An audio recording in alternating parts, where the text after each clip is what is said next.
Salve, salve rapaziada, professor Basílio, canal Historiano. Eu tô aqui para dar uma outra temática para vocês sobre sistema eleitoral no Brasil, eleitores e partidos. Quem é que vota nesta bagunça chamada Brasil? Pessoal, vamos lá. Tudo começa no período colonial, em que a gente não tem eleições, afinal o Brasil é uma colônia, quem manda é o rei de Portugal. Mas nós temos um órgão administrativo local chamado Câmaras Municipais e alguns membros das câmaras municipais são eleitos. Quem é que participa? Quem é que pode votar e ser votado nas câmaras municipais? Os chamados homens bons. É a versão colonial do cidadão de bem. Cristãos, proprietários e brancos. Ou seja, a nata da sociedade colonial vota ali entre si para administrar as cidades por meio das câmaras municipais. Mas eleições mesmo começa na independência. Começa com a primeira Constituição, Constituição de 1824, que determina que o voto será censitário. Vota só quem tem grana, tudo bem?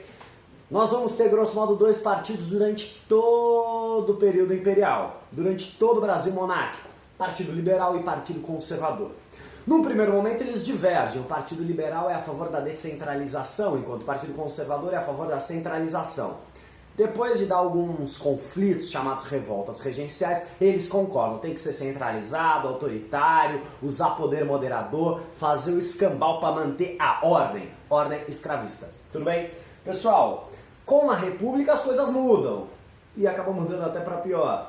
Vamos lá.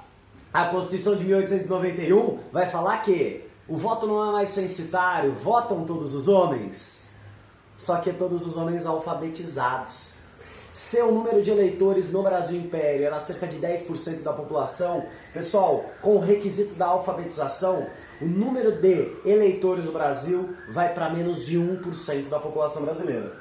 Quem são os partidos do início da República do Brasil, da chamada República Velha ou República Oligárquica? São partidos regionais. Qual a grande marca dessas eleições? Fraudes eleitorais. As eleições são controladas pelos coronéis por meio do seu curral eleitoral e sempre o mesmo partido ganha. Sempre São Paulo ganha. República do Café com Leite. Fraudes e manipulação eleitoral. Tudo bem? As coisas começam a mudar em 1934. Constituição depois ali da chamada Revolução de 30. Pessoal, quem vota? Homens e mulheres. 1934 são a primeira vez na história que as mulheres votam. Porém, homens e mulheres alfabetizados. Ou seja, o voto se torna restrito ainda. Tudo bem?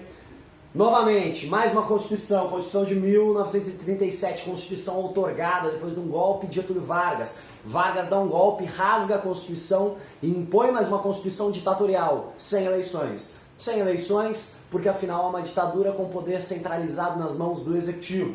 Tudo bem? O Brasil vai se redemocratizar e em 1947 nós vamos ter novas eleições. E quem é que vota? Votam homens e mulheres alfabetizados. Com isso você exclui mais de 70% da população brasileira do pleito eleitoral. Essa é a primeira vez que partidos políticos vão ser de fato fundamentais na vida política brasileira. Nós vamos ter três grandes partidos nacionais. A UDN, um partido liberal. O PTB, um partido nacionalista. E o que significa isso, liberal e nacionalista? Significa uma série de coisas. Qual que vai ser o papel do capital estrangeiro? Se vai precisar de algumas reformas ou não. Os liberais são favoráveis ao capital estrangeiro livre aqui no Brasil. Os nacionalistas são favoráveis a certa limitação do capital estrangeiro. Além disso, os liberais são contra reformas, por exemplo, reforma agrária, por exemplo, o voto dos analfabetos. Enquanto os nacionalistas do PTB são favoráveis a certas reformas, as chamadas reformas de base, e também são favoráveis ao voto dos analfabetos. Tudo bem? Dois partidos opostos ideologicamente. E nós vamos ter o PSD no centro. O PSD é um partido eminentemente rural, é o partido dos coronéis. E é um partido que ora vota com o PTB, ora vota com o UDN.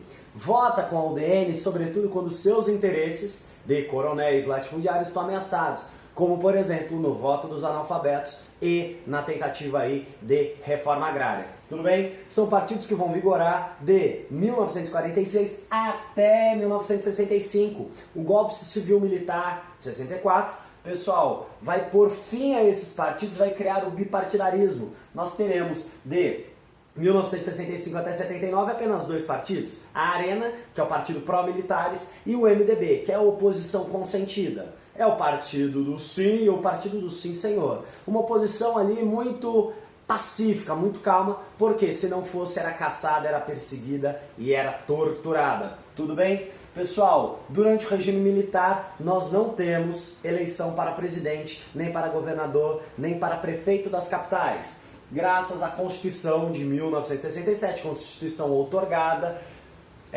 nós vamos ter eleições indiretas para esses cargos, tudo bem? E teoricamente quem vota, votam homens e mulheres alfabetizados. Quando é que isso muda? Isso muda na redemocratização, com a Constituição de 1988. Na Constituição de 1988, pela primeira vez, votam homens e mulheres maiores de 18 anos, maiores de 16 já podem votar, de 16 a 18 o voto é facultativo, e pela primeira vez os analfabetos votam no Brasil. Com isso, você tem um pleito em que a maior parte da população brasileira participa do sistema eleitoral. A redemocratização vai nos apresentar 3 grandes partidos: PSDB, PT e PMDB. Tudo bem? Este é um longo balanço do sistema eleitoral e é importante lembrar que as eleições no Brasil ocorrem com certa regularidade, mas de tempos em tempos nós temos constantes crises políticas, crises econômicas e rupturas institucionais. O Brasil é um país em que poucos presidentes conseguem terminar o mandato. Pessoal, é importante ter noção dessa perspectiva eleitoral para o vestibular e também para a construção da sua cidadania e para o seu voto aí consciente. Forte abraço e bons estudos!